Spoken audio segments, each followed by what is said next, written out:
नहीं होती, मनुष्य आपस में उपद्रव करते हैं, इसलिए शास्त्र बीच में लाए जाते हैं।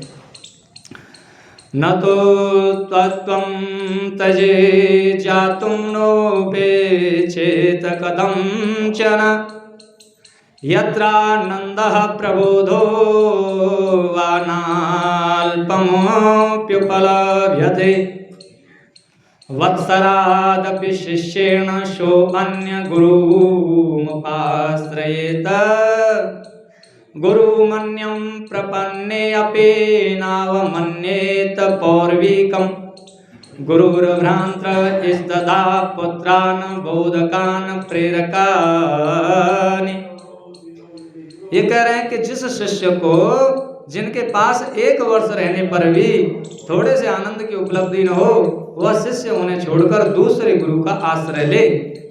दूसरे गुरु के शरणागत होने पर भी पूर्व गुरु का, गुरु भाइयों का और उनके पुत्रों का, उपदेशों का, दादा प्रेरकों का अपमान न करे।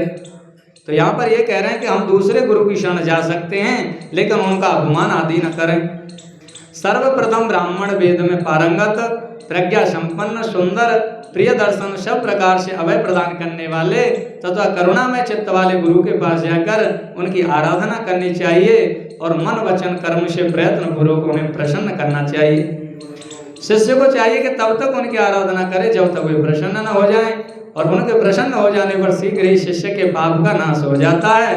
अतः धन रत्न क्षेत्र ग्रह आभूषण वस्त्र वाहन शय्या आसन यह सब भक्ति पूर्वक अपने धन सामर्थ्य के अनुसार गुरु को प्रदान करना चाहिए।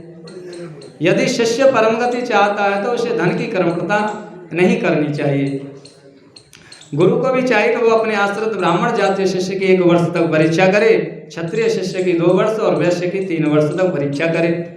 प्राणों को संकट में डालकर सेवा करने वाले और अधिक धन देने वाले आदि का अनुकूल प्रतिकूल आदेश देकर उत्तम जाति वालों को छोटे काम में लगाकर और छोटों को उत्तम काम में नियुक्त करके उनके धैर्य और सहनशीलता की परीक्षा करे।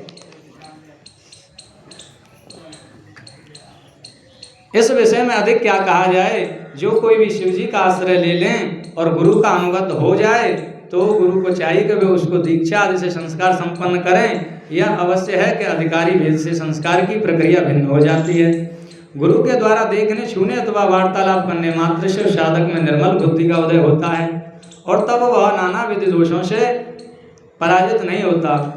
यौगिक रीति से शिष्य को जो मानसिक दीक्षा प्रदान की जाती है वह विषय अतीव गोपनीय होने के कारण गुरु मुख से ही जानने योग्य है, अतएव यहाँ उसका वर्णन नहीं किया गया। उसी को संक्षेप में बताया जा रहा है क्योंकि उसका विस्तृत वर्णन करना संभव नहीं है। उपमन्यु कहते हैं यदुनंदन नाना